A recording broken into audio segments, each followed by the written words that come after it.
Hello, good morning बेटा।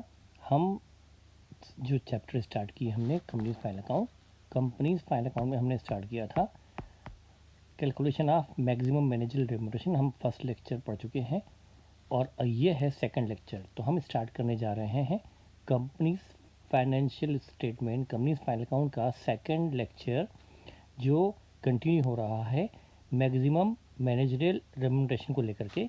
हम यहाँ तक पढ़ चुके हैं कि मैनेजरल पर्सन में कौन आते हैं, डायरेक्टर और मैनेजर्स।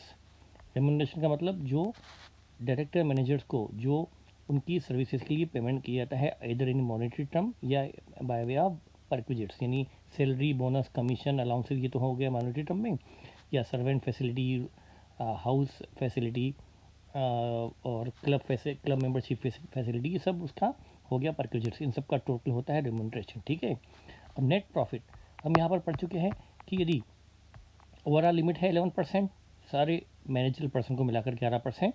उसमें हमने पढ़ा था होल टाइम डायरेक्टर और मैनेजर के लिए अलग से पढ़ा था कि एक पर्सन की इंडिविजुअल लिमिट है 5% और उन सबको मिलाकर 10%। क्योंकि यदि एक को 5% देंगे, ऐसे यदि कंपनी में 10 डायरेक्टर हैं तो 50% प्रॉफिट का उनको चला जाएगा, इसलिए उनकी ओवरऑल लिमिट क्या रख दी गई, 10%। ये है फॉर होल टाइम या मैनेजिंग डायरेक्टर या managers. And for part time director, other director के लिए क्या लिमिट है, यदि कंपनी में होल टाइम डायरेक्टर नहीं है तो उन सबको मिलाकर 3%, और यदि होल टाइम डायरेक्टर है तो सबको मिलाकर 1%। यहाँ पर ग्रुप लिमिट है 1। फिर हमने पढ़ा था, स्टार्ट किया था calculation of net profit for managerial remuneration. ये नेट प्रॉफिट निकाला जाता है as per section 198। Net profit में क्या कुछ करते हैं वो हमने पढ़ा था। सबसे पहले हम लेते हैं नेट प्रॉफिट एज पर P&L, as per statement of P&L, as per books, है ना बेटा। उसमें हम इनकम टैक्स जोड़ देते हैं क्योंकि डायरेक्टर इनकम टैक्स डबल नहीं बियर करेगा, इसलिए वो जो इनकम टैक्स घटा हुआ है नेट प्रॉफिट में, जो कंपनी के शेयर होल्डर को बियर करना है, कंपनी के ऑनर्स को बियर करना है, वो हम वापस जोड़ देंगे। वॉलंटरी कॉम्पनसेशन हम पढ़ चुके कल कि जो एज पर एक्ट पेबल है वो तो घटा रहना चाहिए। वैसे भी हम जानते हैं कि जो भी कॉम्पनसेशन दिया गया है वो प्रॉफिट लॉस में घटा हुआ है, उसमें जो एज पर एक्ट है वो तो अलाउड है, वो घटा रहेगा, वो डिडक्टेबल है। लेकिन जो उसके ऊपर दिया गया वॉलंटरी वो एडबैक कर देंगे, वो डायरेक्टर भी ये नहीं करेगा। और फिर हमने पढ़ा था प्रोविजन फॉर डाउटफुल डेट्स, यानी एक कॉन्टीजेंट लॉस है तो डायरेक्टर एक्चुअल लॉस बियर करेगा, क्योंकि वो लॉस हुआ जो है उसमें तो उसका भी रोल है। गलत कस्टमर को माल भेज दिया, बेड डेट्स हो गई, तो बेड डेट्स तो अलाउबल है, लेकिन प्रोविजन फॉर बेड डेट्स वो बियर नहीं करेगा। तो यदि प्रोविजन फॉर बेड डेट्स घटा हुआ है तो वापस जोड़ दिया जाए। ओके, इसके बारे में हम थोड़ा सा पढ़ेंगे। एक्चुअल लॉसेज अलाउड है लेकिन प्रोविजन अलाउड नहीं है। इसके लिए क्या करना पड़ेगा मैं आपको समझाऊंगा विद एग्जाम्पल आज ही। फिर यदि किसी वजह से आइटम ऑफ ऑक्यूपेशन प्रॉफिट में से घटे हुए हैं, like dividend declaration, transfer to reserve, वो वापस जोड़ दी जाए क्योंकि वो आइटम एक्सपेंसेस है ही नहीं, गलती से घट गए। फिर मैनेजरल रिम्यूनरेशन यदि घटावा है तो वो भी जोड़ दें क्योंकि वही तो हमें फाइंड आउट करना है। अब दूसरा लॉस ऑफ कैपिटल नेचर, इस पर हम एग्जाम्पल देखेंगे। डायरेक्टर कैपिटल लॉसेज बियर नहीं करेगा क्योंकि वो कैपिटल प्रॉफिट में उसको शेयर नहीं मिलता, तो कैपिटल लॉस वो बियर नहीं करेगा। अब डेप्रिसिएशन, जहाँ तक हमने पढ़ा था लास्ट में, डेप्रिसिएशन एज पर P&L जो घटा हुआ है वो घटा वापस जोड़ देंगे। अब बेटा ये सब करने के बाद ये तो ठीक है, हमने कर लिया जो हमने यहाँ पर ऐड किया। ठीक है, अब यहाँ पर कुछ आइटम देख लेते हैं कि लेस क्या क्या करना है। देखिए, उसके बाद हम यहाँ स्टार्ट करते हैं। जैसे लेस करने वाली बात है, लेस क्या क्या लेस किया जाए। ठीक है, जो प्रॉफिट में अब लेस किया जाए, बैड डेट्स लेस कर दी जाए।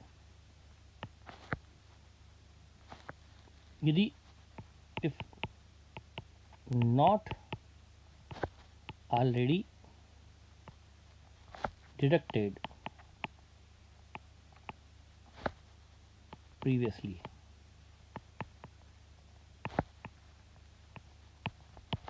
बेटा ये क्या है, बैड डेट्स क्यों घटा रहे हैं। फॉर एग्जांपल आप समझिए बेटा, कंपनी के ये कंपनी का P&L है, प्रॉफिट एंड लॉस, GP, ये नेट प्रॉफिट, ये नेट प्रॉफिट जो हमने ऊपर लिया हुआ है यहाँ पर ये, ठीक है, ये नेट प्रॉफिट ये वाला है। यहाँ पर प्रोविजन फॉर डाउटफुल डेट्स घटा हुआ है 70,000। इसका मतलब बैड डेट्स, यदि बैड डेट्स है 40,000 की बैड डेट्स है। अब यदि बैड डेट्स रही होगी तो बैड डेट्स फिर P&L में नहीं आई होगी, नॉट इन P&L। क्यों नहीं है P&L में, जब कंपनी प्रोविजन बनाती है तो बैड डेट्स चार्ज की गई होगी प्रोविजन फॉर डाउटफुल डेट्स से। बेसिक कॉन्सेप्ट पर फोकस कीजिए, ये कॉन्सेप्ट तो आपके 11th लेवल का है।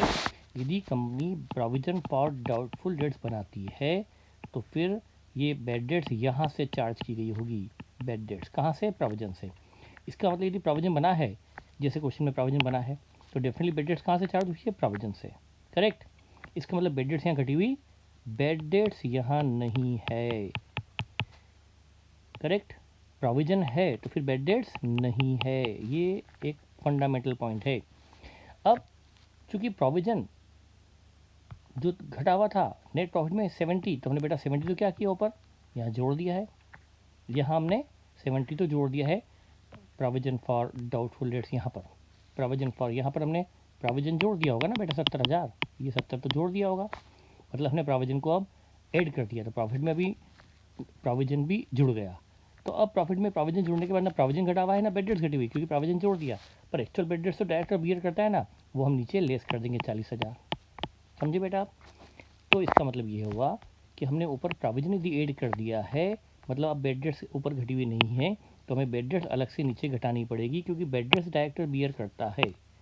तो बेड डेट्स घटा देंगे यदि वो घटी हुई नहीं है तो। ठीक है, ये पॉइंट हुआ बेड डेट्स का। आप एक बार नहीं 2 बार देखिए, आपको समझ में आएगा। बहुत टिपिकल पॉइंट नहीं है, सिंपल सी बात है। हाँ यदि, लेकिन यदि समझिए, लेकिन ये क्वेश्चन में P&L है, ये है P&L, यहाँ है जीपी, यहाँ बेड डेट्स है, ये घटी हुई है, प्रोविजन फॉर डाउटफुल डेट्स है ही नहीं, फिर ये नेट प्रॉफिट है।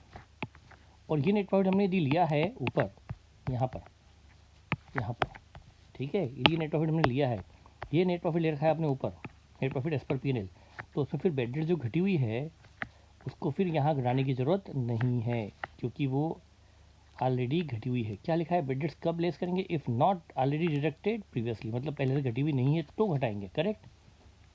बहुत ही सिंपल पॉइंट है और बहुत ही लॉजिकल। बेटा इतना माइंड तो लगाना पड़ेगा।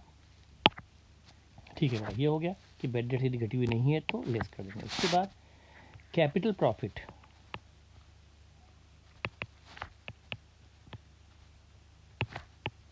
If included in net profit, if included in net profit, यदि ऊपर नेट प्रॉफिट में ये कैपिटल प्रॉफिट जुड़े हैं तो घटाने पड़ेंगे, क्योंकि कैपिटल प्रॉफिट में डायरेक्टर को हिस्सा नहीं मिलता। पर इस पर एक स्पेशल नोट हम नीचे पढ़ेंगे कैपिटल प्रॉफिट और कैपिटल लॉसेस के लिए, है ना। तो यहाँ पर हम लिख सकते हैं नोट ए, या नोट इसको मैं बी कर देता हूँ, एक मिनट के लिए, नोट बी। वैसे तो कई सारे पॉइंट नोट बी इसको कर देता हूँ, और इस कैपिटल लॉस के लिए मैं नोट ए कर देता हूँ, नोट ए, वो मैं लिखूँगा नीचे आपको अभी। तो कैपिटल प्रॉफिट यदि जुड़ा हुआ है, यदि जुड़ा हुआ है प्रॉफिट में जुड़ा हुआ है तो इसे प्रॉफिट से लेस करेंगे।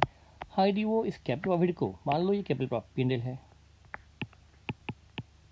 यहाँ कैपिटल प्रॉफिट आए ही नहीं, उन्होंने इस प्रॉफिट को कहाँ डाल दिया? कैपिटल रिजर्व में।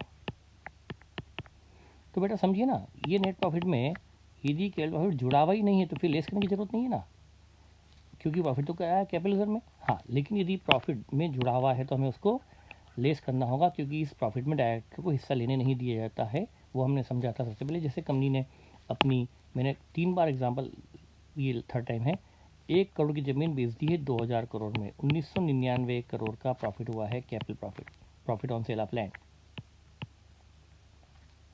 तो बेटा इस प्रॉफिट में डायरेक्टर को हिस्सा नहीं मिलना चाहिए, इसलिए यदि ये प्रॉफिट यदि जुड़ा है P&L में जुड़ा है तो इसे प्रॉफिट में से लेस कर दिया जाएगा। ओके ठीक है बेटा, ये भी हुआ। इसके बारे में हम विद एग्जांपल्स और समझेंगे। ठीक है, इसके बाद और क्या करना है? डेप्रिसिएशन लेस कर दीजिए बेटा। आप कहेंगे सर आपको क्या हो गया, ऊपर डेप्रिसिएशन आपने जुड़वा दिया और बोले नीचे लेस करो। आपने ऊपर डेप्रिसिएशन ऊपर जुड़वाया है और नीचे लेस करवाया, तो ये क्या, ऐसा क्यों कर रहे हैं? बेटा ये डेप्रिसिएशन एज पर P&L है जो घटा हुआ है, और ये depreciation as per rates given in schedule second, as per rates given in schedule second, या फिर बोल सकते हैं एज पर सेक्शन 123। इसमें सेक्शन 123 जो डिविडेंड के लिए होता है, वहाँ डिविडेंड जब तक नहीं दे सकते जब तक डिप्रेशन लग जाए, और वो डिप्रेशन ये वाला लगना चाहिए। ठीक है, हमको उससे मतलब नहीं, बस आप सिंपल सी बात कर लो, ऊपर वाला डिप्रेशन मतलब जो घटा हुआ है वो जोड़ दो, और डेप्रेशन एज पर जो एक्ट है ऐसा मान लो, यानी डेप्रेशन एज पर एक्ट मान लो आप, तो डेप्रेशन एज पर एक्ट घटा दो एज पर कंपनीज एक्ट या एज पर, क्योंकि शेड्यूल जो सेकंड है ना वो भी तो कंपनीज एक्ट की है। तो सिंपल बात करें तो जो डेप्रेशन घटा हुआ है वो जोड़ दो, और क्योंकि डायरेक्टर डेप्रेशन तो बियर करेगा ना, डेप्रेशन तो एक यूजुअल वर्किंग एक्सपेंसेस है, तो क्यों नहीं बियर करेगा, डेप्रेशन वो बियर करेगा, लेकिन कौन सा वाला, कंपनीज एक्ट के हिसाब से जो डेप्रेशन बनता है वो वाला बियर करेगा, तो वो वाला लेस कर दिया जाए। ठीक है, ये भी हो गया। और क्या किया जाए यहाँ पर एक्यूमुलेटेड लॉसेस,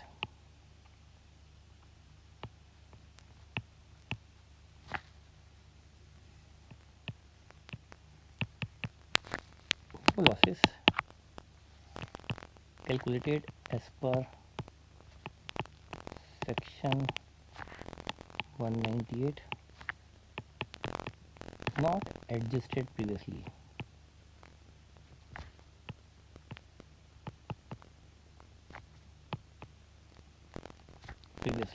वो लेस कर दी जाए यदि क्वेश्चन में दिए गए हैं तो। इसका भी लॉजिक तो है बेटा, हर चीज़ का लॉजिक समझना चाहिए, इसको भी समझते हैं क्या वजह क्या है। देखिए बेटा क्या है, अभी हमने जब स्टार्टिंग की थी मैंने क्या बताया था कि कंपनी में नेट प्रॉफिट सफिशिएंट है, तो ये लिमिट है 11%, 5%, 5%, 10%, 1%, 3%, ये लिमिट पड़ी बेटा हमने। कंपनी में नेट प्रॉफिट सफिशिएंट है तो, लेकिन यदि कंपनी में लॉस है या लो प्रॉफिट्स हैं, इनसफिशिएंट प्रॉफिट्स हैं, तो फिर यहाँ पर बेटा क्या होता है, यहाँ पर मंथली लिमिट कुछ अलग से हम पढ़ेंगे। मंथली लिमिट है कि कंपनी की इफेक्टिव 5 करोड़ से कम है तो वहाँ पर इतना अमाउंट, जैसे for example x amount per month दिया जाएगा। मतलब देखिए मैंने बताया था आपको शुरुआत में ही कि यदि ये लिमिट तो प्रॉफिट पर, फॉर एग्जांपल यदि कंपनी में प्रॉफिट 4 लाख हुए, 4 लाख का 5% जो मैक्सिमम है, यदि ये भी दिखाए तो बेटा कितना होता है 20,000। क्या कोई डायरेक्टर 20,000 पर एनम पर काम करेगा? नो। कल को प्रॉफिट और कम हुए, प्रॉफिट मान लो 10,000 ही हुए, उसका 5% मैंने बताया था बेटा 500 रुपये होता है। क्या साल भर में 500 रुपये को डायरेक्टर काम करेगा? नहीं। तो ये लिमिट सब बेकार है। ये हो गया इनसफिशिएंट प्रॉफिट। इस केस में डायरेक्टर इस कंपनी को ज्वाइन ही नहीं करेगा, तो उस केस में कंपनी ने क्या कर रखा है, ये कुछ बना रखा है कि छोटी कंपनी है तो कैपिटल कम है तो वहाँ पर इतना, कंपनी में यदि कैपिटल 5 करोड़ से ऊपर है तो फिर इतना, कंपनी में 100 करोड़ से कैपिटल इतने हैं तो ये हम पढ़ेंगे अगले चैप्टर में। मैंने बताया था ये हमारा चैप्टर क्या चल रहा है, इनके साथ सफिशिएंट प्रॉफिट, अगला चैप्टर होगा इनके साथ इनसफिशिएंट प्रॉफिट और लॉस, वो अलग से पढ़ेंगे। पर मैं बताना अभी लॉजिक के लिए मुझे ये बताना पड़ रहा है कि जब कंपनी में लॉस होता है या प्रॉफिट इनसफिशिएंट होते हैं तो कंपनी में डायरेक्टर्स को, मैनेज होल टाइम डायरेक्टर वगैरह को मंथली बेसिस पर कुछ पेमेंट दिया जाता है। मतलब इसका मतलब ये हुआ, यदि आप बेटा लॉजिक समझना चाहते हैं तो इसे बर्डन में जाइए। एक माइंड बहुत रेयर है, मतलब कम पूछा जाता है, लेकिन हमको स्टडी करके रखना तो चाहिए। और देखिए इसका मतलब बेटा कंपनी में ये साल जो है बेटा, ये मान लो 2020-21 है, यहाँ तो नेट प्रॉफिट है सफिशिएंट है ना बेटा, 2020 और 21 में प्रॉफिट है सफिशिएंट, ठीक है। लेकिन बेटा 2019-20, 18-19 यहाँ पर कंपनी में लॉसेस थे या लॉसेस थे, ठीक है।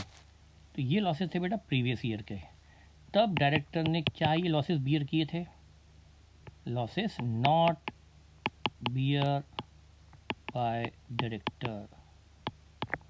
बेटा डायरेक्टर ने लॉसेस उल्टा बियर तो किए नहीं, उल्टा वो ये लिमिट वाला अमाउंट लेकर गए, ये लिमिट उनको तब भी बेटा मंथली बेसिस पर एक अच्छा खासा अमाउंट दिया गया था पर मंथ बेसिस पर, जो हम अभी नहीं पढ़ सकते क्योंकि एक नया चैप्टर शुरू में नहीं करना चाहता, ठीक है। पर बेटा जैसे आपको देखने की बहुत ही इच्छा हो तो मैं बता सकता हूँ आपको इस बारे में, वो लिमिट यहाँ पर दी हुई है, मैं फिर से बताऊँगा जस्ट फॉर ए नॉलेज बेटा वो ये है, यदि कंपनी में इफेक्टिव कैपिटल 5 करोड़ से कम है तो 60 लाख पर एनम, कंपनी में 5 से 100 करोड़ की कंपनी की कैपिटल है तो 84 लाख पर एनम, और यदि कंपनी 100 करोड़ से ऊपर की है, बड़ी कंपनी है, तो वहाँ पर 120 लाख पर एनम, मतलब आप समझ लीजिए। तो ये अमाउंट दिया जा सकता है, जस्ट फॉर ए नॉलेज बताया मैंने आपको। इसका मतलब समझिए बेटा, कंपनी में यदि ये हुआ कि कंपनी में यदि लॉसेस थे तो डायरेक्टर ने, ये लॉसेस थे, मान लो कंपनी में जो भी लॉस हुआ 30 लाख का लॉस हुआ, बेटा प्रॉफिट का तो 5% ले आता है, तो क्या लॉस का 5% घर से लाया है? नहीं, उल्टा वो 60 लाख पर एनम लेकर गया होगा।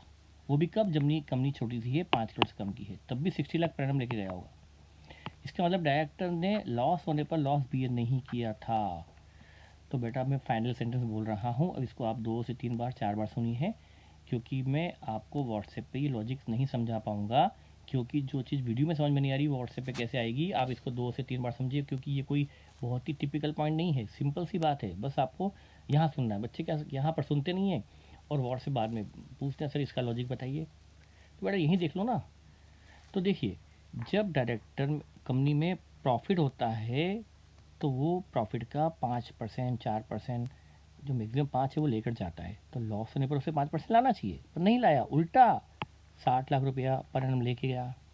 मतलब डायरेक्टर ने वो लॉसेस, प्रीवियस ईयर के लॉसेस बियर नहीं किए थे, तो अब प्रॉफिट होने पर उसे वो लॉसेस बियर करने होंगे। मतलब लॉस घटाकर जो प्रीवियस ईयर के लॉसेस हैं, वो लॉसेस भी, वो जो पर सेक्शन 198 निकाले गए, वो लॉसेस घटाएंगे, उसके बाद बचे हुए प्रॉफिट का 5% उसे देंगे। इसका मतलब उसने वो लॉसेस भी अब बियर कर लिए हैं जो वो पहले बियर नहीं कर पाया था। तो ये लॉजिक है। तो यदि कंपनी में एक्यूमुलेटेड लॉसेस दिए गए हैं तो आपको बाद बगैर ज़्यादा दिमाग लगाए उनको घटा देना चाहिए। मैंने अपनी तरफ से लॉजिक बता दिया है, इस लॉजिक को आपको 2 से 3 बार सुनना चाहिए दिक्कत हो तो। पर मैंने बता दिया कि उसने लॉसेस पहले बियर नहीं किए थे, उल्टा वो अपने मंथली मिनिमम रेमुनरेशन लेके गया था, जो कि 60 लाख रुपया से शुरू होकर और आगे जाता है। इसका मतलब उसे एक्यूमुलेटेड लॉसेस अब बियर करने होंगे इन केस ऑफ प्रॉफिट। ठीक है बेटा, तो ये मैंने लॉजिक बताया कि आपको एक्यूमुलेटेड लॉसेस भी घटा देना चाहिए प्रॉफिट में से, उसके बाद बचे हुए प्रॉफिट पर ये 5%, 3%, 4% लगाना चाहिए। ओके, ये भी घट जाएगा। अब ये तो मैंने बता दिया आपको कि क्या क्या घटना चाहिए। ठीक है बेटा, अब यहाँ पर ये तो, और usual expenses, usual working expenses का क्या बेटा, वो तो सैलरी है, रेंट है, रिपेयर है, इसकी मैं लिस्ट बनाना नहीं चाहता हूँ। मेरी बात सुनिए बेटा, अब यहाँ पर जो खर्चे डिडक्टेबल है उसकी बहुत बड़ी लिस्ट है, बहुत बड़ी लिस्ट है। सॉरी, देखिए बेटा,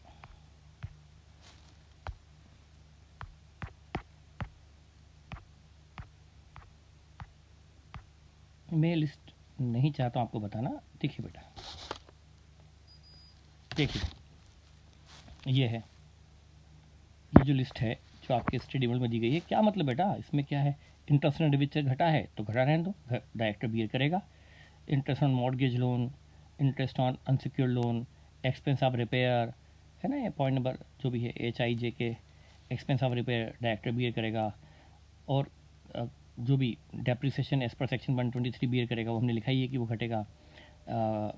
ये सारी चीज़ें सब डिडक्टेबल है, तो इसकी लिस्ट क्या बनाए कि क्या क्या डिडक्टेबल है, हम तो वो देख रहे हैं स्पेशल आइटम। ठीक है, तो मैं बताने चाहूँगा कि हम सिर्फ स्पेशल पॉइंट को देख रहे हैं। हाँ, अब ये हुआ। अब मैं आपको कुछ, ठीक है बेटा, ये सब हो गया। ये सब करने के बाद जो नेट प्रॉफिट आएगा उस पर ये लिमिट 5%, 3%, 1% लगाई जाएगी। तो ये है किस तरह से नेट प्रॉफिट निकाला जाए, इसके हम एग्जाम्पल लेंगे। पर अभी मैं आपको इसका ये जो एडलेस है उसको समझाता हूँ और ठीक से। Note A, note A,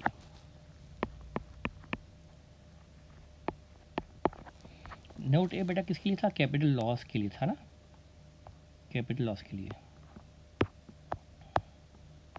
loss of capital nature के लिए, लॉस ऑफ कैपिटल नेचर के लिए।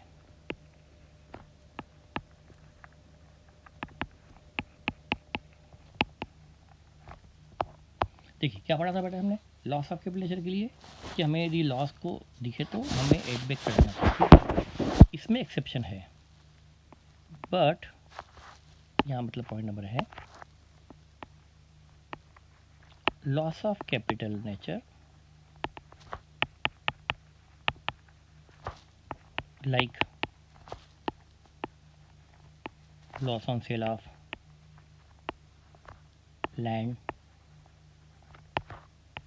investment और अंडरटेकिंग। कंपनी का अपने बिजनेस का एक हिस्सा बेच दिया, ज़मीन बेची, इन्वेस्टमेंट बेचे, अपनी कोई कंपनी का एक बिजनेस का हिस्सा बेच दिया। इस पर जो लॉस हुआ, यूज या जो भी लॉस हुआ है, वो लॉस कैपिटल नेचर का है, ये डायरेक्टर बियर नहीं करेगा। जब वो कैपिटल प्रॉफिट शेयर नहीं करता तो कैपिटल लॉस बियर नहीं करेगा। यदि shall be added back, should be add back in net profit, हमने ऊपर लिखा ही है, उसको जोड़ा जाए। इफ डिडक्टेड, ये प्रॉफिट में घटे हुए हैं तो if deducted in P and L, यदि प्रॉफिट में घटे हुए तो वापस जोड़ दूँ, क्योंकि डायरेक्टर वो बियर नहीं करेगा। ठीक है बेटा, तो ये तो ठीक है। अब इसमें स्पेशल पॉइंट क्या है, तो ऊपर भी लिखा हुआ था, ये तो ऊपर भी लिखा था कि इसको घटा हुआ है तो जोड़ दो क्योंकि डायरेक्टर, लेकिन इसमें जो स्पेशल पॉइंट है, but loss on cell of depreciable assets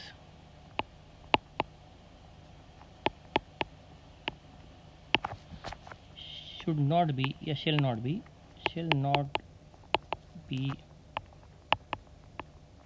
add back, ये नहीं जुड़ना चाहिए। मीन्स डायरेक्टर्स या मैनेजरल पर्सन्स, यूँ कहें तो managerial person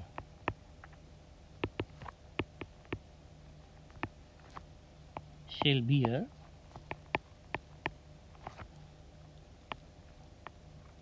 loss on sale of depreciable assets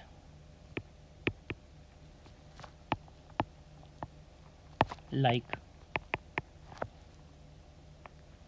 furniture and fixture, plant and machine, building, electrical etcetera. ये सब डेप्रिसिबल असेट्स है, जबकि ऊपर क्या लिखा था, वो लैंड, इन्वेस्टमेंट और अंडरटेकिंग वो नॉन डेप्रिसिबल असेट्स थी, और ये सब डेप्रिसिबल असेट्स है। इस पर लॉस हुआ है तो डायरेक्टर बियर करेगा, क्योंकि बेटा ये असेट तो सारी बिजनेस में यूज़ हुई है, बिजनेस से प्रॉफिट कमाया गया और प्रॉफिट में डायरेक्टर ने शेयर लिया है। जब प्रॉफिट ने बिजनेस प्रॉफिट में हिस्सा लिया है तो business losses, business expenses bear करेगा। तो ये जो लॉस हुआ है ना बेटा, ये भले कैपिटल लॉस के नाम से हो, लेकिन ये लॉस यदि डेप्रिसिबल असेट्स पर है तो वो डायरेक्टर बियर करेगा। क्योंकि देखिए एक्चुअल में बेटा ये जो लॉस डायरेक्टर बियर क्यों करेगा, क्योंकि ये जैसे इसका रीज़न है, पहला इन डेप्थ है बेटा, शायद आपको किसी बुक्स में ना मिले, इसलिए आपको थोड़ा ज़्यादा फोकस करना होगा। बहुत टिपिकल बात नहीं है, आप लोग ध्यान से सुनते नहीं हो, शायद इसलिए आपको अंडरस्टैंडिंग में दिक्कत आ सकती है। और जो चीज़ मैं बता रहा हूँ आपको शायद बुक्स में भी नहीं मिलेगी, इसलिए आपको थोड़ी चीज़ें टिपिकल लग सकती है इतनी लॉजिक में जाना।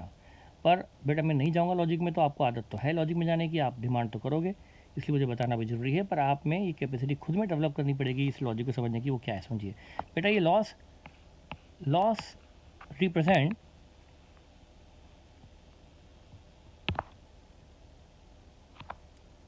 short depreciation charge previously, short depreciation charged previously। देखिए मतलब क्या है बेटा, आपको ये तो पता है डेप्रिसिएशन डायरेक्टर बिल करता है। फॉर एग्जांपल बेटा एक असेट थी 2 लाख की, बेटा माना गया था कि इसकी यूज़फुल लाइफ, इसकी scrap value at the end of the कोई भी मतलब 10 साल बाद इसकी यूज़फुल लाइफ सोचा गया था बेटा कि इसकी असेट की value after it's useful life रहेगी, स्क्रैप वैल्यू रहेगी मान लो 20,000। ठीक है, तो बेटा एस्टिमेटेड डेप्रिसिएशन कितना रहा होगा एट दैट टाइम 180। फिर समझिए बेटा, cost less estimated realisable value, cost थी 2 लाख, एस्टिमेटेड वैल्यू बेटा कितनी थी 20, तो 180 decided to be write off, है ना बेटा। तो ये डेप्रिसिएशन 10 सालों में लगा दिया गया होगा, ठीक है बेटा, 180 लगा दिया गया होगा। ये आपका बेसिक है 11-12 का कि हम डेप्रिसिएशन ऐसे लगाते हैं ना, cost less estimated scrap value, और बचा हुआ हमने राइट ऑफ कर दिया होगा। बेटा अब हुआ क्या, हम 180 तो राइट ऑफ कर चुके हैं और इसे डायरेक्टर बियर कर चुका है एज एन एक्सपेंस। ये बेटा एक्सपेंसेस है, डेप्रिसिएशन कोई लॉस नहीं, एक्सपेंसेस है। तो डेप्रिसिएशन डायरेक्टर ने बियर किया होगा, एक्सपेंसेस तो बियर करता ही है, 180 डायरेक्टर ने बियर किया होगा क्योंकि बिजनेस चलाने में असेट काम आई है, तो उसका डेप्रिसिएशन डायरेक्टर बियर करेगा ना। लेकिन हुआ क्या बेटा, ये 2 लाख की असेट जिस पर डेप्रिसिएशन लग चुका था 180, बुक वैल्यू थी 20, ये बिकी 5000 में बिकी, सोल्ड एट 5000, तो कितने का लॉस हुआ, 15 का लॉस हुआ। ये हुआ loss on cell of fixed asset 15,000। ये थी बेटा बुक वैल्यू। क्या बेटा 2 लाख कॉस्ट थी, 180 का लग चुका था डेप्रिसिएशन। जब 180 लग चुका डेप्रिसिएशन तो WDV क्या चल रही थी, बुक वैल्यू क्या थी 20,000, बिकी कितने में 5 में, 15 का क्या हुआ लॉस। अब बेटा ये जो लॉस है ना, ये लॉस, क्वेश्चन ये है कि डायरेक्टर इसे बियर करे कि नहीं करे, इस लॉस को बताइए, डायरेक्टर इस लॉस को बियर करे या ना करे। क्लास होती तो मैं आपसे बिल्कुल पूछ लेता, पर यहाँ भी मैं पूछ तो सकता हूँ ताकि आपको सोचने का टाइम तो मिले। तो बेटा ये लॉस डायरेक्टर बियर करेंगे नहीं करे, बेटा ये डायरेक्टर बियर करेगा। ये लॉस है लॉस ऑन डेप्रिसिएबल असेट, ये डायरेक्टर बियर करेगा, और यदि ये प्रॉफिट में घटा हुआ है तो जोड़ने की ज़रूरत नहीं है। यदि ये लॉस घटा हुआ है तो प्रॉफिट में इसे दोबारा जोड़ने की ज़रूरत नहीं है, मतलब ये लॉस घटा रहने दिया जाए, 15 का लॉस घटा रहने दिया जाए, एड बैक नहीं किया जाए, although it is a capital loss, पर ये वाला कैपिटल लॉस जोड़ा नहीं जाए। ये डेप्रिसिएबल असेट्स है, इसको नहीं जोड़ने का रीज़न क्या है बेटा, इसका मतलब एक्चुअल में क्या है, यदि हमें जो हमें स्क्रैप वैल्यू एक्चुअल में मिली, यदि हमें पता होता एक्चुअल में कि 5,000 ही मिलने वाला है तो हम डेप्रिसिएशन 195 लगा चुके होते, और लगाया हमने सिर्फ 180 है, 15,000 डेप्रिसिएशन लगाने से रह गया due to wrong estimation of scrap value. Scrap value हमने मानी थी, क्या मानी थी 20, जबकि रही 5, तो हमने जो प्रेडिक्शन गलत किया उसकी वजह से बेटा ये 15 का लॉस आ रहा है बुक्स में। तो ये लॉस है या वो डेप्रिसिएशन जो लगने से रह गया, बेटा डेप्रिसिएशन लगना था 195, लगा 180। यदि हमें सही पता होता कि एस्टिमेट वैल्यू ये रहेगी तो हम डेप्रिसिएशन 195 लगाते, लगा पाए सिर्फ 180 लगा पाए। तो बेटा 15,000 कोई लॉस नहीं, बल्कि वो डेप्रिसिएशन लगने से रह गया। इतना समझाने से ज़्यादा मेरे लिए पॉसिबल नहीं है, क्योंकि आपको ये लॉजिक कहीं बुक्स में मिलने वाला नहीं, आप कहीं भी नहीं ढूंढ पाओगे।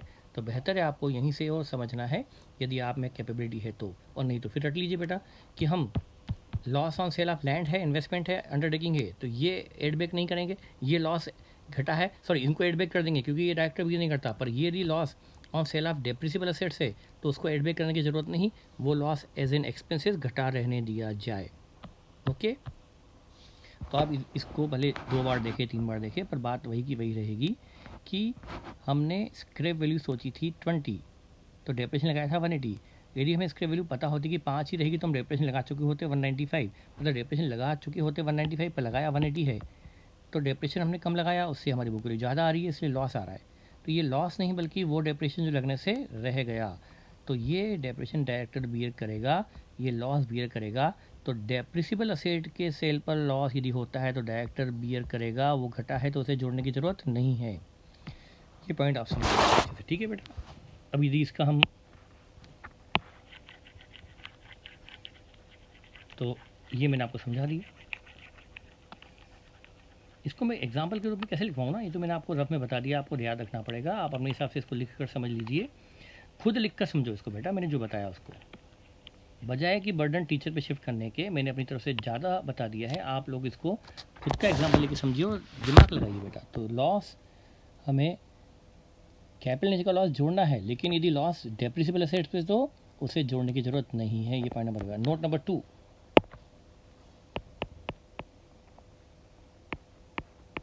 स्टूडेंट क्या करता है, कोशिश नहीं करता है और बोलता है सर फिर से बता दो, नहीं समझ में आया। अरे कैसे नहीं आया, इससे ज़्यादा क्या बताऊँ मैं उसके अंदर आपको। मैंने विथ रीज़न बता दिया, विथ लॉजिक बता दिया कि कौन सा लॉस डायरेक्टर बियर नहीं करता है और कौन सा बियर करता है और क्यों करता है वो भी मैंने बता दिया। आपको 2 बार 3 बार उसको देखने की ज़रूरत है, ठीक है। अब मैं इसको आपको जो चीज़ बाय वॉइस बाय राइटिंग समझा रहा हूँ वो मैं आपको व्हाट्सएप पे नहीं समझा सकता ना बेटा। देखिए अब note number 2 regarding capital profit.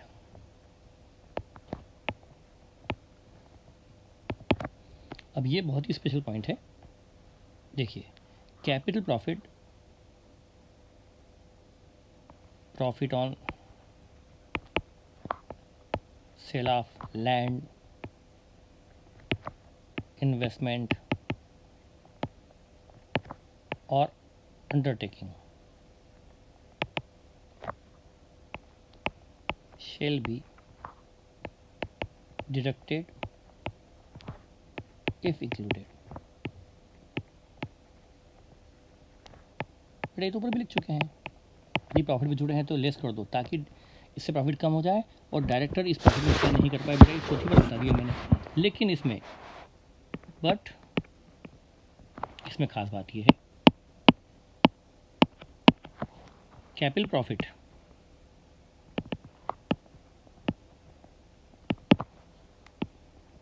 For other asset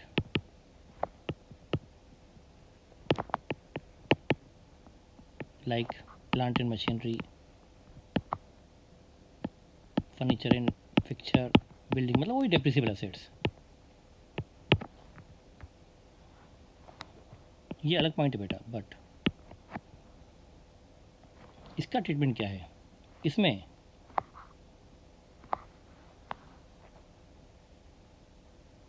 but capital profit for other asset shall be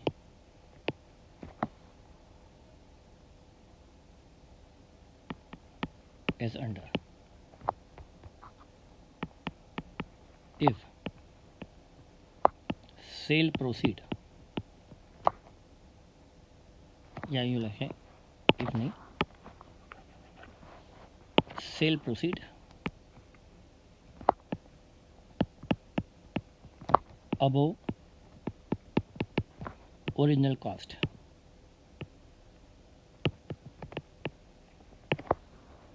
shall be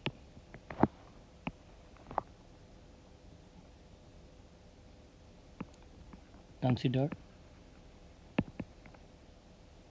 as capital profit।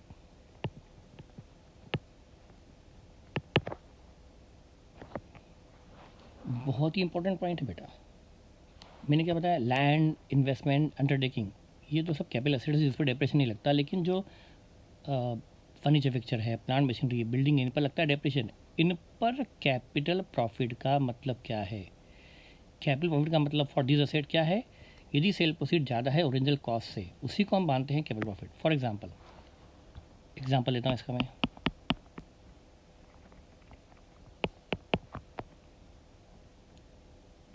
Cost of plant rupees 20 lakh, ठीक है। इसकी एक्यूमुलेटेड डेप्रिसिएशन रुपीज़ 12 लाख, ठीक है। ये है WDV रुपीज़ 8 लाख, ठीक है। ये हो गया accumulated depreciation. 12 lakh, WDV 8 lakh. Sold at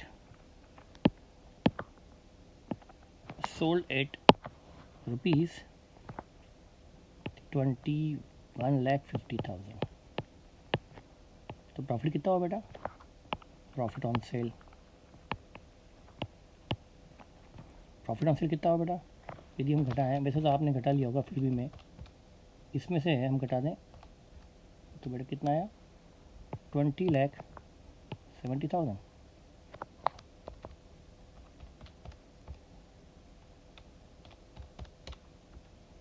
13,50,000,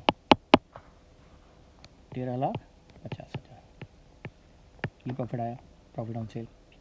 बेटा प्रॉफिट मतलब क्या होता है, सेल प्रोसीड 21,50 है और बुक वैल्यू थी बेटा 8 लाख। बेटा प्रॉफिट कितना हुआ 13,50। अब ये प्रॉफिट हुआ ना, इस प्रॉफिट में से, और ये प्रॉफिट कहाँ गया होगा, डेफिनेटली ट्रांसफर टू P&L,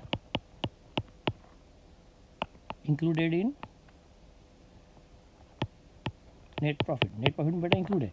अब इसमें से क्या करना है आपको बेटा, ये कैपिटल प्रॉफिट तो है क्योंकि प्लांट पर है, पर अब इसमें से इस चैप्टर के लिए मैनेजरियल रेम्युनरेशन के लिए इसमें से कितना प्रॉफिट माना जाए कैपिटल प्रॉफिट। इसमें कैपिटल प्रॉफिट का मतलब क्या है, capital profit cell proceed 21,50,000, original cost ₹20 lakh. इस चैप्टर में बेटा इसको मानते हैं कैपिटल प्रॉफिट, यही कैपिटल प्रॉफिट है और आपको प्रॉफिट में से बस इसी लेस करना है। This should be shall be deducted from net profit. इसी को माना गया है कैपिटल प्रॉफिट और इसी को आपको लेस करना है प्रॉफिट में से। Excess of sale proceed over original cost, ये सब लिखा गया है सेक्शन 198 में। एक्सेस ऑफ सेल प्रोसीड, बेटा एक्सेस ऑफ सेल प्रोसीड ये है, sale proceed over original cost, ये है excess of sale proceed over original cost. Original cost 20 lakh, इससे ऊपर सेल प्रोसीड 150, तो सेल प्रोसीड जितनी ज़्यादा है ओरिजिनल कॉस्ट से बस वही कैपिटल प्रॉफिट माना गया है। मतलब डायरेक्टर इस प्रॉफिट में शेयर नहीं कर पाएगा, इसको क्या किया जाए, प्रॉफिट में से लेस कर दिया जाए। जबकि प्रॉफिट जुड़ा हुआ कितना बेटा 13,50, पर लेस कितना करेंगे, सिर्फ 1.5 लाख। इसका मतलब क्या हुआ, समझो ना बेटा, क्या समझा, दिक्कत तो आती है, नए पॉइंट बहुत लॉजिकल है। तो सिर्फ 150 लेस किया जाए बेटा, प्रॉफिट में तो 13,50 जुड़ा है, profit on sale of undertaking, सिर्फ 1.5 लाख जो ओरिजिनल कॉस्ट से ऊपर है वही लेस किया जाए, इसी को माना जाए capital profit. In case of depreciable asset excess of sale proceed, ये मैंने लिखवा दिया है, sale proceed above original cost shall be considered as capital profit. ये इंपॉर्टेंट लाइन है ना बेटा। तो एक्सेस ऑफ सेल प्रोसीड 150 है ओवर ओरिजिनल कॉस्ट, इसी को माना जाए कैपिटल, ये लेस किया जाए। इसका मतलब बेटा 12 लाख जुड़े रहने दिया जाए। यस, क्या वजह है बेटा, पहले डायरेक्टर 12 लाख बियर कर चुका है, as a depreciation director 12 lakh bear कर चुका है, तो फिर वो 12 लाख तक के प्रॉफिट में तो शेयर कर सकता है ना। देखिए बेटा, हमको जो 13,50 मिला है ना, उसमें 150 ही प्रॉफिट ऐसा है जो डायरेक्टर शेयर नहीं कर सकता, बाकी 12 लाख के प्रॉफिट में तो उसको हिस्सा मिलेगा। वजह क्या है बेटा, देखिए मैं फिर से बताता हूँ। हमको मिला है 21,50,000 मिला है बेटा। 21,50 में से हमको, मैं ज़्यादा जितना डिटेल में जाऊँगा उतनी तकलीफ तो बढ़ेगी क्योंकि माइंड उतना ऊपर लगाना पड़ता है बेटा। 21,50 जो हमें मिला है उसमें 8 लाख तो क्या मिली है, WDB मिली अपने को, और बेटा 12 लाख क्या मिला है, डेप्रिसिएशन हमारा रिकवर हो गया, और 1,50 इसके ऊपर मिला है। ये हमारा कैपिटल प्रॉफिट है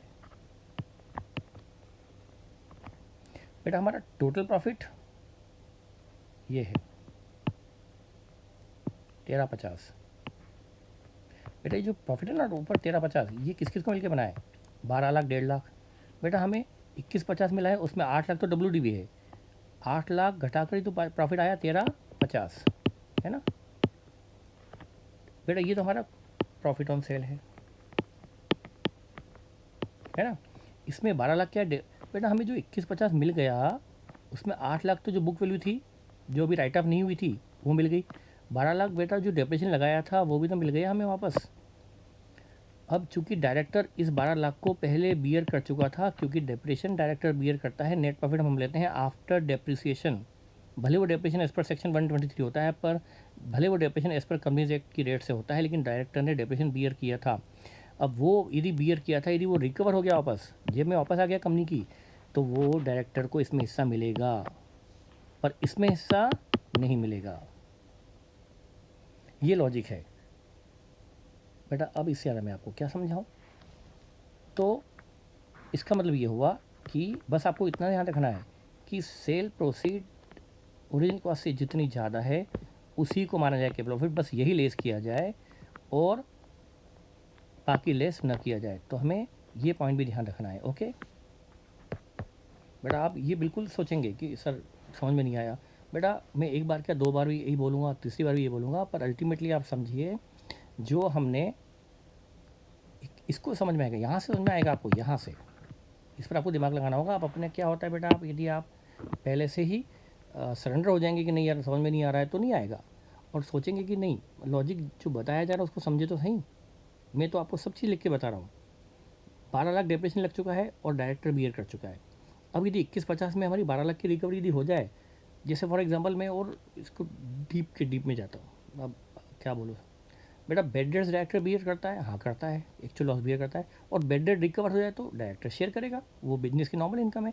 जब बेड डेट्स उसने बियर की है तो बेड डेट्स रिकवर भी तो वो शेयर करेगा। ऐसी डेप्रेशन यदि चार्ज किया था तो उसने बियर किया था, और वही डेप्रेशन रिकवर हो जाए, बेटा आपने कभी सुना नहीं होगा यूजुअली डेप्रेशन रिकवर हो गया, पर यहाँ हो गया। बेड डेट रिकवर तो सुना है बेटा, पर डेप्रेशन रिकवर नहीं सुना होगा। पर आप आज सुन लो, 2150 जो मिला है उसमें डेप्रेशन रिकवर भी शामिल है। तो डेप्रेशन रिकवर डायरेक्ट, आज वो डेप्रेशन रिकवर मतलब हमारा जो प्रॉफिट आ रहा है ना 1350, बेटा इसमें क्या क्या शामिल है? 12 लाख का डेप्रेशन जो लग चुका था और 150 का कैपिटल प्रॉफिट। तो सिर्फ 150 डायरेक्टर शेयर नहीं करेगा, 12 लाख तो शेयर करेगा, इसलिए हम 150 ही प्रॉफिट में से लेस करेंगे। ओके, चाहो तो बेटा इस एग्जाम्पल को आप नोट कर लेना। तो this should be deducted from net profit, 150 should be deducted from net profit only. Okay, ये हो गया पॉइंट नंबर बी। ठीक है, अब क्या बात हुआ था हमारा, जैसे पॉइंट नंबर हम अलग से अदर पॉइंट,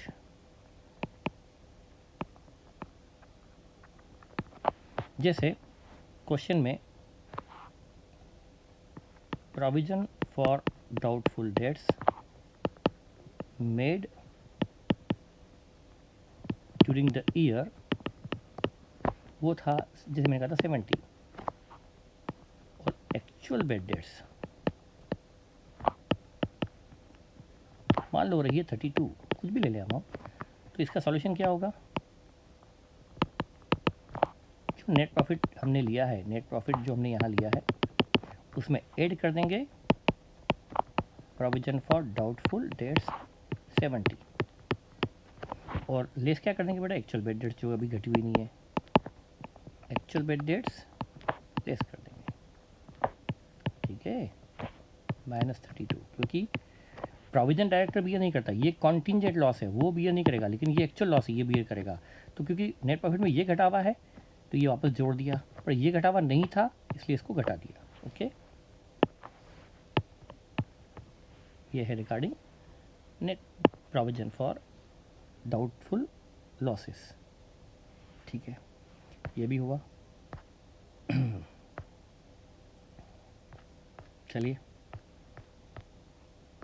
आप इसके एग्जांपल आप सॉल्व करेंगे तो बेहतर रहेगा। मैं आपको एग्जांपल प्रैक्टिस के लिए दूंगा इस पॉइंट के, पॉइंट ए और पॉइंट बी के, उससे आप समझिएगा। और क्योंकि मेरा दूसरी बार बताने से मतलब नहीं जब तक आप एक बार खुद माइंड अप्लाई नहीं करें। ओके, तो ये हमने सारे पॉइंट समझे हैं रिगार्डिंग मैनेजरल रेम्यूनरेशन। ओके, अब बेटा इस पर हम कुछ एग्जाम्पल भी लेते हैं। जैसे, हाँ बेटा ये तो ध्यान रखना कि हमारा लेक्चर नंबर फर्स्ट हुआ था यहाँ तक ख़त्म। ठीक है, यहाँ तक हुआ था अपना लेक्चर नंबर फर्स्ट, यहाँ तक हुआ था, है ना। ये लेक्चर नंबर सेकंड इसके बाद शुरू हुआ है और हमने अभी तक ये पढ़ा है। अब आप एग्जाम्पल 1,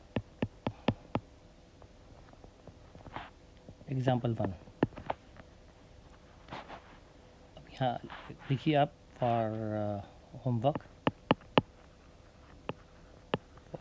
है ना बेटा, होमवर्क के लिए नंबर वन ये है cost of machine ₹15 lakh WDV of machine rupees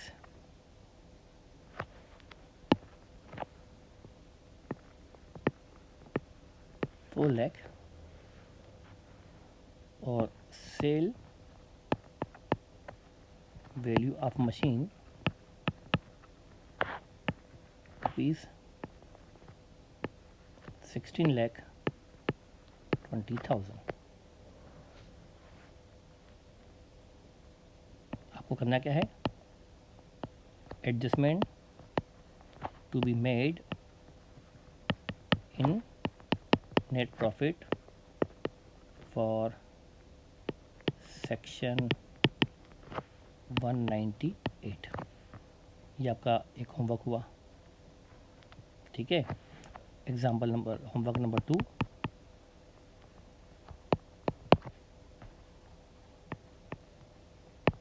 cost of building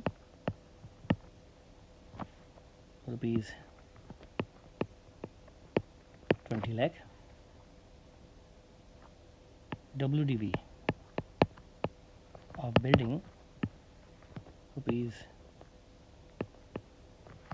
3 lakh,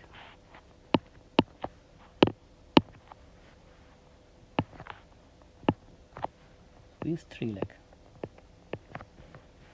sale value of building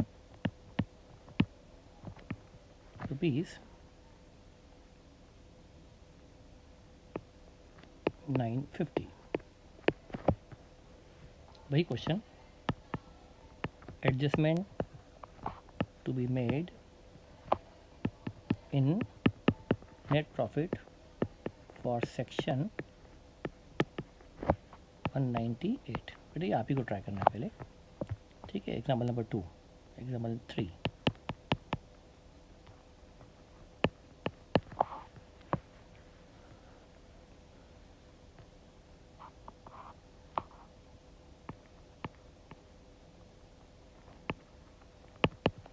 cost of plant 30 lakh, WDV 2 lakh, sold at 120।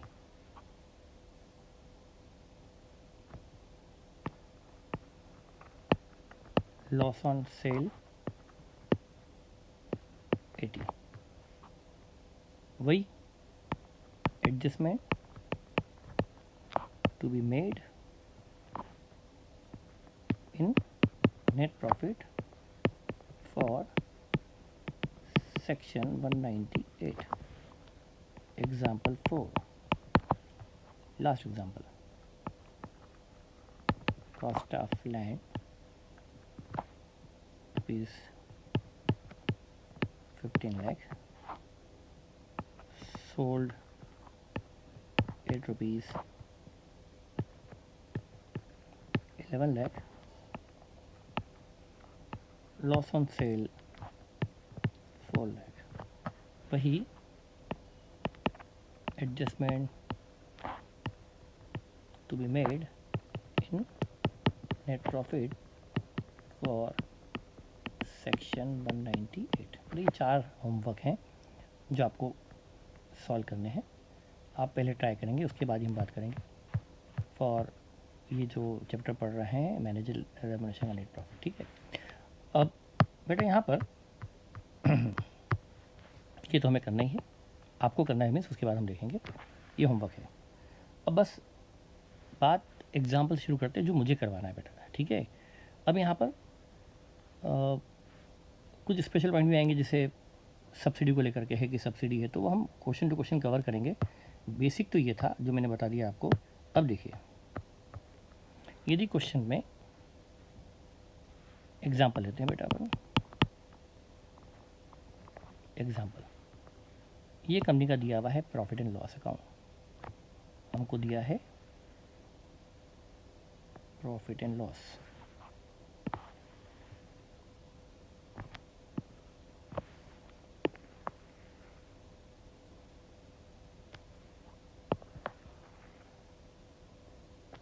Profit and loss of company. ओ बेटा ये बात तो हम स्टार्टिंग में थोड़ा सा, खैर वो तो आपको क्वेश्चन में ये तकलीफ नहीं आएगी वैसे, पर ये जो लिमिट है ना बेटा, सारी ये लिमिट्स ये सिर्फ कहाँ एप्लीकेबल है, किस तरह की कंपनी को, पब्लिक कंपनी को, है ना। प्राइवेट कंपनीज पर ये लिमिट नहीं लगती क्योंकि वो क्लोजली हेल्ड होती है। खैर एग्ज़ाम में तो आपको सिर्फ यही क्वेश्चन आना है पब्लिक कंपनी का। देखिए ये कोई P&L किसी कंपनी का है या जीपी है। जीपी मैंने यहाँ पर लिया है, मान लीजिए रुपीज़ इन करोड़ है, मान लीजिए प्रॉफिट है 80 करोड़, जीपी 80 करोड़ का है। सैलरी अब स्टाफ ये मान लो 5 है, मान लो 5 करोड़ से, 10 करोड़ से। यहाँ पर इंटरेस्ट ऑन बोरिंग, चाहे वो बोरिंग हो, चाहे वो डिवेंचर हो, चाहे लोन हो, वो 3 करोड़ है। फिर यहाँ पर डेप्रिसिएशन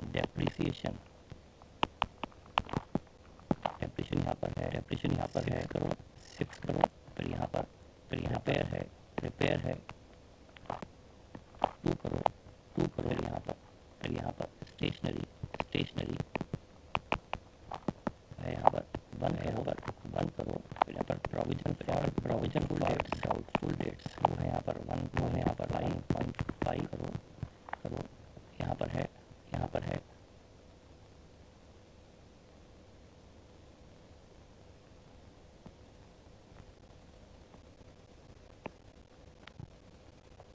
वर्कमैन कॉम्पनसेशन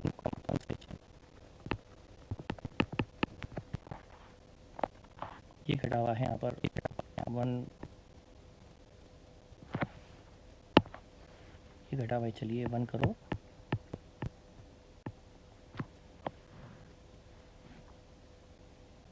और कंपनी में अदर यूजुअल एक्सपेंसेस हम ले सकते हैं और भी ढेर सारे, एडवर्टाइजिंग वो एक्सपेंसेस मान लीजिए 10 करोड़ है। उसके बाद यहाँ पर घटा हुआ है मान लीजिए अदर एक्सपेंसेस 15 करोड़। फिर यहाँ पर प्रोविजन फॉर टैक्स घटा हुआ है मान लीजिए 12 करोड़। और फिर उसके बाद यहाँ पर आ गया नेट प्रॉफिट, ये भी जो भी नेट प्रॉफिट है। अब जैसे 80 minus 5 minus 3 minus 6 minus 2 minus 1 minus 1.5 minus 1 minus 10 minus 15 minus 12, यह आया प्रॉफिट 23.5 करोड़। ठीक है बेटा। अब यहाँ पर क्वेश्चन, और यहाँ पर कैलकुलेट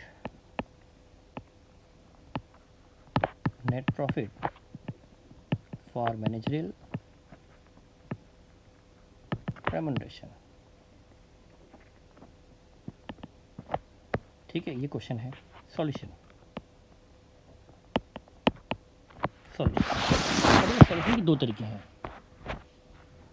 एक तरीका तो क्या है बेटा, जो हम एग्जाम में फॉलो नहीं करेंगे। एक तरीका तो क्या है, यहाँ पर जीपी लिया जाए, मत इसको नोट मत करना, 80 करोड़ उसमें से जो डिडक्टेबल है, सही जो घटना चाहिए, जैसे 5 करोड़ की सैलरी घटना चाहिए, इंटरेस्ट ऑन बोरिंग घटना चाहिए।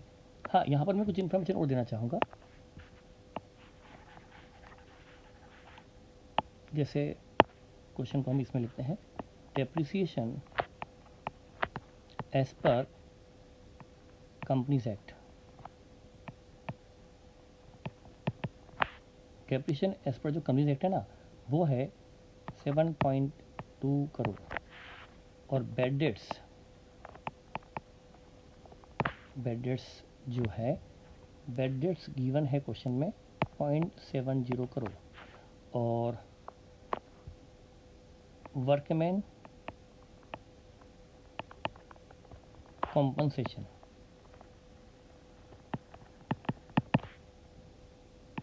As per act is only, जो वो है वो है 0.80 करोड़। ठीक है बेटा, ये क्वेश्चन में दिया हुआ है इन्फॉर्मेशन, है ना। क्वेश्चन बताओ अब सॉल्यूशन। बेटा एक तरीका तो क्या है कि जीपी लेकर सिर्फ वही खर्चे घटाओ जो घटना चाहिए और वो मत घटाओ जो नहीं घटना चाहिए, लेकिन हम वो मेथड फॉलो नहीं करेंगे। हम तो क्या करेंगे, गिवन नेट प्रॉफिट में एडजस्टमेंट करेंगे। Net profit as per profit and loss account 23.5। मैंने अब पी एन एल बट वैसे ही बना लिया वर्टिकल फॉर्मेट में इजी करने के लिए। बेटा इसमें अब क्या क्या करना है, नंबर 1 क्या जोड़ना है क्या घटाना है। सैलरी अब स्टाफ घटी हुई है, सैलरी अब स्टाफ घटी हुई है, जोड़ने की ज़रूरत है नहीं, क्योंकि इसे डायरेक्टर बियर करेगा। इंटरेस्ट ऑन बोरिंग जोड़ने की ज़रूरत है नहीं, ये भी डायरेक्टर बियर करेगा। डेप्रिसिएशन जोड़ना पड़ेगा, add depreciation as per P and L. कितना है बेटा, 6 करोड़ का डेप्रिसिएशन जोड़ दो, है ना। वो लेस कौन सा कर दो, depreciation as per rates given in schedule second. As per company बेटा वही एक ही बात है, शेड्यूल सेकेंड या सेक्शन 123 जो भी बात है, एज पर कंपनी वो वाला डेप्रिसिएशन कितना है बेटा 7.2, ये घटा दो। ठीक है, अच्छा प्रोविजन फॉर डाउटफुल डेट्स क्यों जोड़ दो, क्योंकि ये एक्चुअल लॉस नहीं, ये कॉन्टिंजेंट लॉस है। कॉन्टिंजेंट लॉस के लिए घटाया, प्रोविजन अलाउड नहीं है, ये वापस जोड़ दो। डायरेक्टर इसे बियर नहीं करेगा क्योंकि ये लॉस एक्चुअल में हुआ नहीं। लेकिन बेड डेट्स चूँकि घटी हुई नहीं है ऊपर, तो बेड डेट्स डायरेक्टर बियर करेगा, तो बेड डेट्स 0.70 जरूर घटा दो।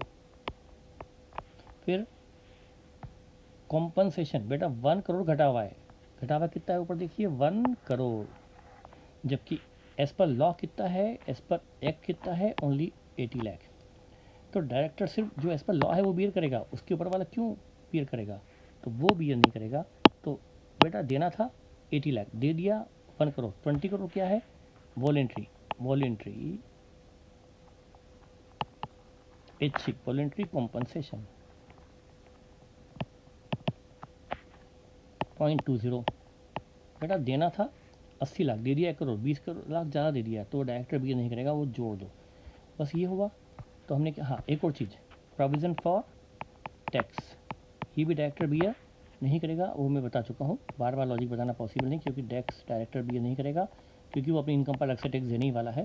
तो ये कंपनी वाला टैक्स वो बियर नहीं करेगा, तो वो भी एड बैक कर दो। तो हमने टैक्स जोड़ दिया। हाँ अदर एक्सपेंसेस जोड़ने की ज़रूरत नहीं, एडवर्टीजमेंट नहीं जोड़ेंगे, तो बस स्टेशनरी नहीं जुड़ेगा, रिपेयर नहीं जुड़ेगा। तो इस तरह से बेटा ये आ गया net profit for section, net profit as per section 198, जो भी आता है बेटा, क्या आता है वो देखना तो चाहेंगे। इतनी मेहनत कौन करेगा, टोटलिंग मैं कर देता हूँ। Plus 6 lakh plus 1.5 plus 0.2 plus 12, है ना बेटा, ये तो हमने जोड़ा। -7.2 माइनस 0.7, 35.3 करोड़, ये हो गया net profit for x as per section 198। Okay, तो इस तरह से निकलता है net profit for managerial remuneration. ठीक है बेटा, ये एग्जांपल दिखा। तो आज के लेक्चर के लिए इतना ही काफ़ी है, इसलिए कि हमने जो पॉइंट समझे हैं इसको आपको मैंने इसलिए लेक्चर आज का लिमिटेड रखा है कि जो पॉइंट मैंने बताए हैं आपको इसको 1 नहीं 2 नहीं 3 बार भी आपको देखकर समझना पड़ सकता है। उसके बाद समझने के बाद ही आप ये होमवर्क स्टार्ट करेंगे बेटा। ऐसा नहीं कि होमवर्क शुरू कर दिया, पहले समझो 1 नहीं 2 नहीं 3 बार, उसके बाद ये होमवर्क स्टार्ट करो। ठीक है, तो ये हम होमवर्क के सॉल्यूशन के आंसर मैं आपको दूंगा, सॉल्व नहीं करवाऊंगा, क्योंकि बेटा आप लोग क्या करते हैं, हथिया पहले से सरेंडर हो जाता है, नहीं होगा। ऐसा नहीं है, आप इसको बिल्कुल ट्राई करें। ठीक है बेटा, थैंक यू।